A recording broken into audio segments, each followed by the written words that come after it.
现场充满热情活力的反毒特色载艺甲跳舞比赛，在国军红鸭鼓水的表演之下，正式拉开序幕。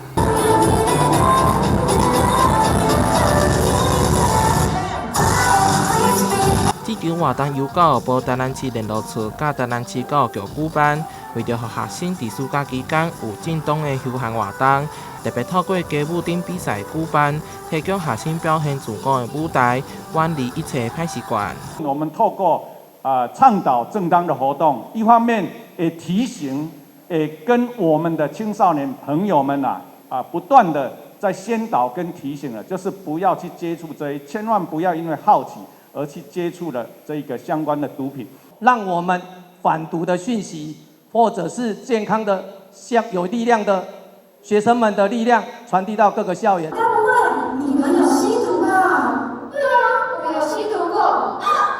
完蛋了！这场比赛吸引16支队伍，162位学生来参加。舞蹈除了爱精彩之外，更爱结合反毒表演等相关元素，来比什么人较有创意。要怎么样去避免有这样的一个危害？去培养一个良好的身心有益身心的一个嗜好是一个非常重要的一个关键。活动更结合台南市政府卫生局、警察局、台南法院，伫咧会场内底设搭展示各种反毒宣导。教育局近期也陆续推动多个反毒活动，为打造健康校园来努力。台南新闻孙怀采访报道。